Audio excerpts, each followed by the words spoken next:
Assalamualaikum warahmatullahi wabarakatuh. Selamat pagi anak-anak. Waalaikumsalam warahmatullahi wabarakatuh. Gimana kabarnya? Alhamdulillah baik. Alhamdulillah baik, Bu. Sebelum kita mulai, Bu Andra akan ice breaking dulu. Ikutin gerakan Bu Andra ya. Mulai. Yang satu kepal, satu terbuka. Sekarang gerakan tambahan. 2. Oke, tepuk tangan. Ya, good. Semuanya sudah fokus ya. Kita akan berdoa terlebih dahulu. Siapa yang akan memimpin? Anin, Bu. Oke, silakan Anin. Sebelum mulai belajar, mari kita awali dengan berdoa. Berdoa mulai. Berdoa selesai. Bu Andra akan cek kerapihan terlebih dahulu. Silakan melakukan presensi. Linknya Bu Andra sudah kirim di WhatsApp grup. Kita akan menyanyikan dua lagu seperti biasa, lagu Indonesia Raya dan lagu Garuda Pancasila. Bu Andra izin share ya. Anak semua bernyanyi ya. Indonesia Raya.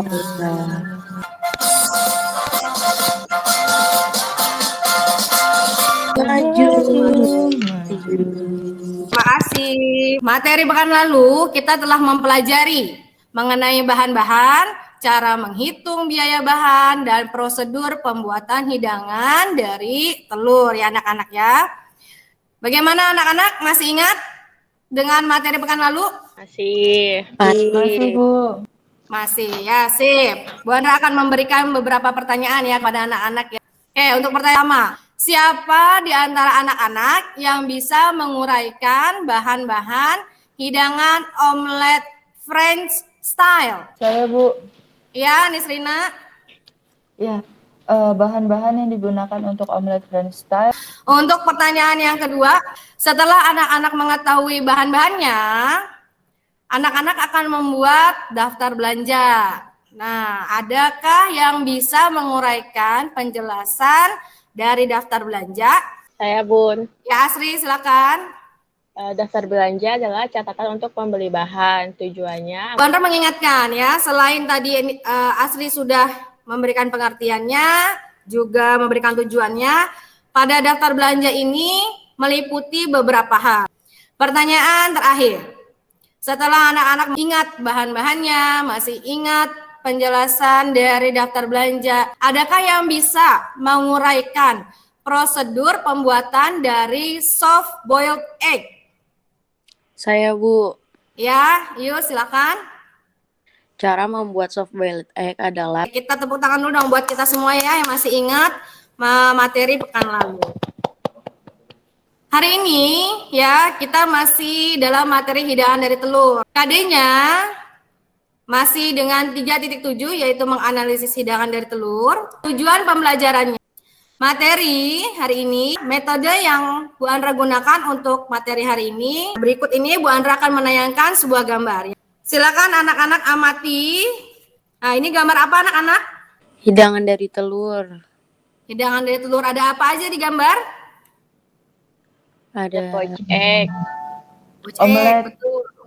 Ada omelet dan yang paling kanan ini apa ya? Scramble. Scrambled egg, betul ya. Silakan anak-anak untuk diamati terlebih dahulu. Setelah anak-anak mengamati, ini adakah yang ingin anak-anak tanyakan? Bun, pada gambar ini kan terdapat banyak hidangan ya. Betul. Yang saya mau tanya itu bagaimana kriteria pada setiap hidangan, Bun? Berikutnya, Bu, pada saat mengolah atau membuat hidangan yang ada pada gambar, ya. adakah kesalahan pada saat membuatnya? Ya, terima kasih kepada Nisrina dan Anin yang telah memberikan pertanyaan. Berdasarkan kedua pertanyaan yang tadi, Ibu akan memberikan tugas kepada anak-anak secara berkelompok. Selanjutnya, anak-anak nanti akan berdiskusi dengan kelompoknya untuk mencari solusi atau jawaban tersendiri terlebih dahulu. Bisa anak-anak mendapatkan informasinya dari buku pelajaran ataupun dari internet. Nah, lembar kerjanya Ibu Andra akan mengirimkan via WhatsApp grup. Silakan anak-anak cek terlebih dahulu. Ada petunjuk cara penggunaan atau pengerjaan dari tugasnya, ya nak ya. Untuk kelompok 1 tadi Nisrina dan Anin mengerjakan tabel pertama. Dan kelompok 2, Yusrida dan Asri mengerjakan tabel kedua. Ibu akan memberikan waktu sebanyak 10 menit untuk anak-anak berdiskusi. Nanti hasil diskusinya silakan anak-anak tulis di kertas lembar atau di buku. Dan nanti di akhir seperti biasa, anak-anak akan mempresentasikannya. Kalau nanti ada yang kesulitan silakan ditanyakan kepada Bu Andra ya. Bu Anin mau nanya, Iya, Anin. Bu, apakah kriteria dapat dilihat dari bentuknya? Jadi bentuknya itu bisa dijadikan salah satu kriteria dalam suatu hidangan. Jadi, ya, untuk linknya mungkin anak-anak bisa coba rofikosalsabila.blogspot.com. Ibu mau nanya, Ya, boleh. Kenapa, Nah? warna hidangan termasuk kriteria atau enggak? Ya, masuk, Nak, warna hidangan. Jadi nanti kamu cek warnanya ada kecoklatan atau tidak. Nin, coba cek WA deh, Nin. Oh iya, Sudah selesai? Sudah, Bu. Oke, kalau sudah selesai. Yang sekarang presentasi kelompok 2 terlebih dahulu yaitu Yusrida dan Asri. Silakan. Oke, sekarang saya akan mempresentasikan tentang hidangan dari telur yang bernama scramble egg. Kriteria hidangan. Permasalahan saat membuat scramble egg. Makasih Yusrida ya. Kita kasih aplaus dulu untuk kelompok 1 yang telah presentasi.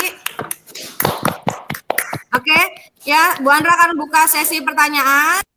Anin mau nanya, bisa diuraikan lebih jelas nama hidangannya? Ini scramble egg dengan style apa?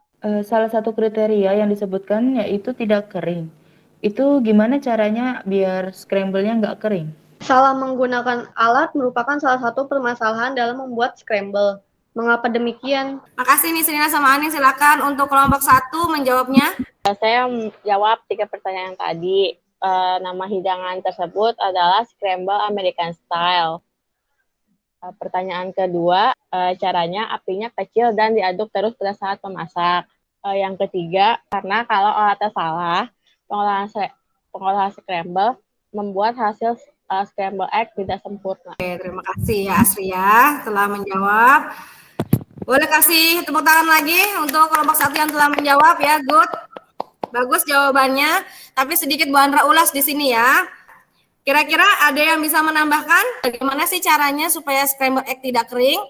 Jadi supaya tidak kering ini scramble-nya, anak-anak memasaknya jangan terlalu lama.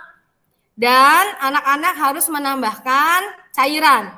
Cairannya bisa berupa krim atau susu. Selanjutnya kita akan presentasi ke kelompok pertama, silakan Anin dan Nisrina. Untuk presentasi kelompok pertama yaitu nama hidangannya poached egg. Untuk kriteria hidangan, Untuk permasalahan pada saat pembuatan poached egg, ya, Kita kasih aplaus dulu ya untuk teman-temannya yang telah presentasi. Ada yang ingin bertanya? Untuk memasak poached egg diperlukan waktu berapa lama? Tadi disebutkan kriteria poached egg tidak pecah. Bagaimana caranya agar poached egg tidak pecah? Bagaimana hasil poached egg kalau tidak diaduk?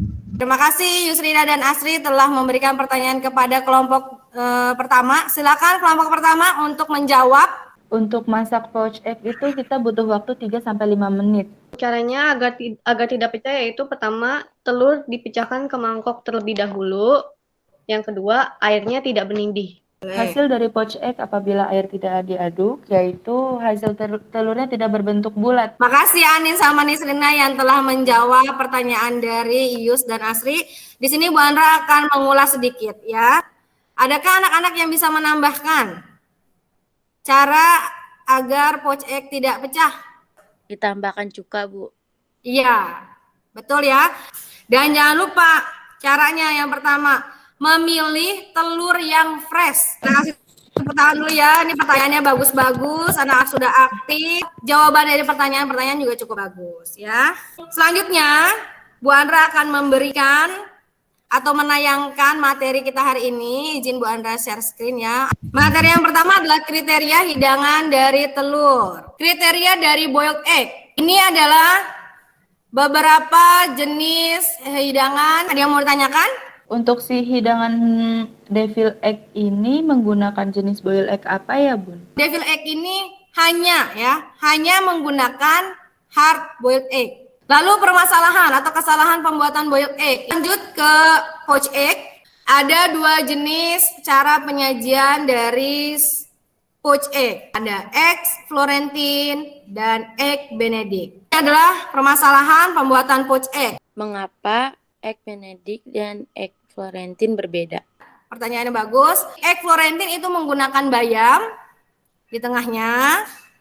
Kalau egg Benedict menggunakan daging. Selanjutnya adalah kriteria dari omelet. Ini adalah penyajian omelet French style. Ini adalah penyajian omelet American style. Kesalahan pembuatan omelet. Ada yang ingin ditanyakan? Mengapa menambahkan garam menjadi kesalahan dalam pembuatan omelet? Untuk membuat omelet ini lebih baik garamnya ini di akhir ketika omeletnya sudah jadi. Kalau anak-anak menambahkan garamnya di awal, itu akan membuat tekstur dari omeletnya akan lebih berair. Karena sifat dari garam itu adalah mengikat air. Nah, good, makasih ya. Sunny side up. Ini cara penyajiannya. Kesalahan pembuatan sunny side egg. Kriteria over easy egg. Ini cara penyajiannya. Permasalahan pembuatan over easy egg. Ini ada videonya, bisa disimak ya. Berikutnya adalah kriteria dari scramble egg. Ini adalah teknik penyajian dari scramble egg American style. Kriteria scramble egg yang French style. Ini cara penyajiannya. Permasalahan pembuatan scramble egg. Sampai sini ada yang ingin ditanyakan? Mengapa dalam pembuatan scramble French style menggunakan butter? Apa boleh diganti dengan margarin?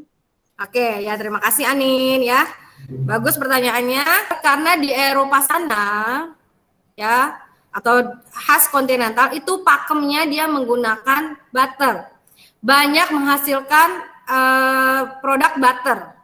Jadi butter itu membuat si teksturnya dari scrambled egg itu jadinya lebih lembut dan aromanya itu lebih enak gitu ya. Apa boleh diganti dengan margarin? Boleh. Terima kasih anak-anak yang telah memberikan pertanyaan. Pertanyaannya bagus-bagus. Setelah materi, anak-anak akan time for quiz. Quiz ini Bu Andra sudah share di grup WA, linknya memakai Google Form. Penghargaan kelompok terbaik pada saat presentasi, baik dia presentasinya aktif ya, kemudian menjawab pertanyaannya dengan baik, dan melakukan pemaparannya juga secara detail ya. Kelompok 1, Nisrina dan Anin menjadi kelompok yang terbaik pada pekan ini ya. Kasih tepuk tangan dulu. Terima kasih, Bun. Ya, good job. Semoga makin semangat lagi nanti pekan depan kalau ada presentasi ya. Nah, untuk penghargaannya Bu Andra akan memberikan penambahan nilai untuk materi ini. Bu Andra akan menyampaikan kesimpulan materi kita hari ini, yaitu tentang kriteria permasalahan-permasalahan yang timbul ketika anak-anak memasak hidangan dari telur. Nah, ada yang bisa memberikan pendapatnya mengenai manfaat materi kita hari ini. Manfaatnya apa sih? Kita jadi tahu cara memasak hidangan telur dengan baik dan benar. Terima kasih Yusrida. Jadi nanti ketika anak-anak PKL atau kerja di hotel, nanti anak-anak akan menjaga, kalau di bagian kitchen, anak-anak akan menjaga stall egg. Anak-anak akan bertemu langsung dengan tamu, di mana tamunya akan request, saya akan memesan omelet. Saya akan memesan omelet yang French style. Bisa nggak? Itu. Dengan adanya materi ini, anak-anak jadi tahu, oh French style seperti ini ya, saya bisa membuatnya sesuai dengan pakem-pakem atau standar-standar yang ada. Begitu anak-anak ya. Oke, pekan depan membahas materi selanjutnya, yaitu materi pasta ya. Semangat, sehat terus. Doain mudah-mudahan pandeminya cepat berakhir supaya kita bisa tatap muka ya. Oke, alhamdulillah materi kita sudah selesai. Yang hidangan dari telur. Siapa yang akan memimpin doa? Saya, Bu, untuk mengakhiri pelajaran hari ini, alangkah baiknya kita berdoa terlebih dahulu. Berdoa dimulai. Doa selesai. Oke, terima kasih anak-anak ya. Jangan lupa jargon SMK. SMK. Bisa. Bisa. Oke, terima kasih. Assalamualaikum warahmatullahi wabarakatuh. Sampai ketemu pekan depan ya. Tetap semangat. Waalaikumsalam warahmatullahi wabarakatuh. Terima kasih, Bun. Terima kasih. Terima kasih.